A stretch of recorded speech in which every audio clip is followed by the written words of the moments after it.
সুপ্রভাত, আসসালামু আলাইকুম। রিধা মিডিয়ার পক্ষ থেকে আপনাদের সবাইকে স্বাগতম। এবং এখন একটি অতি গুরুত্বপূর্ণ নিউজ আপনার সামনে হাজির হয়েছি, আর সেটা হচ্ছে ইসলামী ফোবিয়ার বৃদ্ধি পেয়েছে। ব্রিটেনে ইসলামী ফোবিয়া বা হেড ক্রাইম দিন দিন বৃদ্ধি পাচ্ছে। এখন সেটা চরম আকার ধারণ করেছে। আপনারা জানেন যে ব্রিটেনের এমপি থেকে শুরু করে সাধারণ মুসলিমরাও এর থেকে রেহাই পাচ্ছে না। তবে কেন বৃদ্ধি হচ্ছে এবং এ থেকে উত্তরণের উপায় কি, এ নিয়ে শুনবো বিশেষজনের কাছ থেকে মতামত। ইসলামোফোবিয়া, ইসলাম বিদ্বেষ ক্রমান্বয়ে বাড়ছে, এটা ঠিক। তবে আমরা এখানে যারা আছি, বিশেষ করে মুসলিম ডমিন্যান্ট এলাকাগুলোতে এর প্রভাব এত বেশি উল্লেখযোগ্য নয়। মাঝে মাঝে এখানে সেটা হয়। সেই হিসাবে আমরা একটু ওয়ারিড যে যেখানে একটু আইসোলেটেড কমিউনিটি আছে বা মসজিদ আছে, তাদের হয়তো একটু নিরাপত্তা ব্যাপারে শঙ্কা আসতে পারে।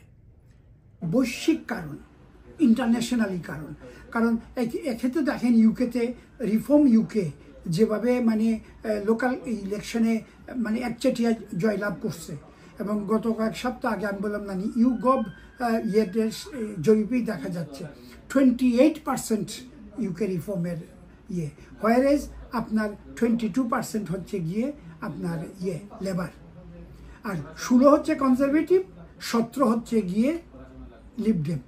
এই হচ্ছে গিয়ে টোটাল দেশের সার্বিক পরিস্থিতি।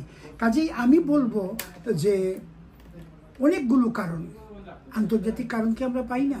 প্যালেস্টাইন যে ইস্যু, এটাও একটা ইস্যু, এবং নিউ ইয়র্কের মেয়র, বেচারা এখনো মেয়র হয় নাই, নভেম্বরে ইলেকশন হবে, এবং ডেমোক্রেটিক ইন্টারনাল পার্টি সিস্টেমে সে খুব ভালো রেজাল্ট করছে এবং ধরে নেওয়া হচ্ছে যে সে মেয়র হয়ে যাবে। কিন্তু রিয়াকশনটা কি দিচ্ছেন ট্রাম্প, এটা বলবেন আপনারা এটা আন্তর্জাতিক ব্যাপার, কিন্তু আন্তর্জাতিক হলেও এই ঢেউটা তো সারা পাশ্চাত্যে, সারা ইউরোপে লাগবে যে একজন মুসলমান কিভাবে নিউ ইয়র্কের মেয়র হয়, সে কতটুকু ভালো মুসলমান ওইটাতে আমরা যাব না, কিন্তু তার ফেস এটাতেও হচ্ছে গিয়ে সে একজন মুসলমানের সন্তান। তো কাজে এই সমস্ত ইনগ্রিডিয়েন্টস আপনাকে বিচার করতে হবে যে ইসলামোফোবিয়া প্রভোকেটিং ওয়েতে এটাকে আপনার প্রসার করতেছে। এটার ব্যাড ইম্প্যাক্ট শুধু ইউকে না, সারা পাশ্চাত্যব্যাপী। আপনি কয়েকদিন আগে দেখলেন না যে নেকাব নিয়ে মহিলাদের এই ব্রিটিশ পার্লামেন্টে এই ধরনের চিন্তাভাবনা চলতেছে। এগুলা কি? এগুলা তো ইসলামোফোবিয়ার থেকেই কিন্তু হয়ে আসতেছে। দৈনন্দিন জীবনে হেট ক্রাইমের আমরা সম্মুখীন হই। একটা রিসার্চে দেখা গেছে যে ইদানিং খুব বেশি বেড়েছে। তো আমাদেরকে সবাইকে সজাগ থাকতে হবে।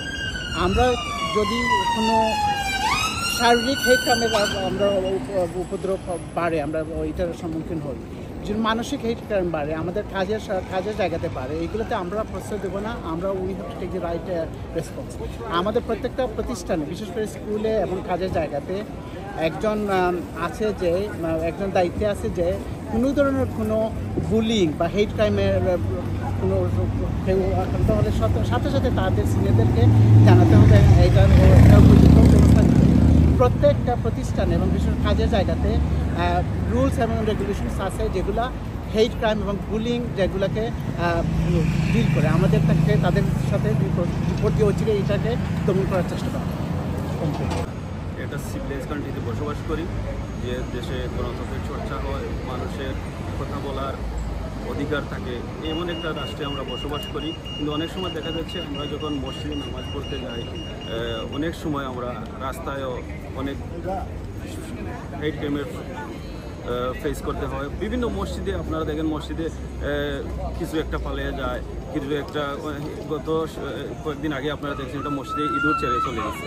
তো এগুলো তো আসলে এ ধরনের একটা কান্ট্রিতে এগুলো করা উচিত। এজন্য এই রাষ্ট্রের সরকারের প্রতি আমাদের যত আহ্বান, এটা যেন তারা লুকাটারে নেয়, যাতে মুসলমানরা তাদের ধর্মালয় মসজিদে গিয়ে আরামায়েসে শান্তিতে যাতায়াত করতে পারে, গিয়ে তাদের নামাজটা আদায় করতে পারে। খেয়ালে রাখবো আমাদের ছেলেপেলেরা সতর্কভাবে চলাফেরা করে, এগুলো আমরা মাইন্ডে রাখবো। যখন রং ক্রাউড দেখে তাদের সঙ্গে সেটাকে এড়িয়ে চলা, এটা উত্তম কাজ হবে। আর 2 নম্বর হচ্ছে যে আমরা আমাদের যে সরকারি লেভেলে লবিং করার ব্যবস্থা আছে, আমাদের এমপিদেরকে, আমাদের যারা ভোট দেয় তাদেরকে আমরা এই ব্যাপারে পুলিশের যে আইন নিরাপত্তা ব্যবস্থা ইত্যাদি এগুলোর ব্যাপারে জোরদার ভূমিকা নেওয়ার জন্য আমরা গভর্নমেন্টকে প্রেশার করতে পারি। এবং যারা এই সমস্ত কিছু নটের গুরু এগুলোকে যারা ছড়িয়ে দেয় তাদেরকে আইডেন্টিফাই করা দরকার এবং তাদেরকে এইভাবে এই ফ্রিডম দেওয়ার তো কোনো অর্থ হয় না যে মানুষকে তারা নিরাপত্তার ঝুঁকিতে ফেলে দেবে।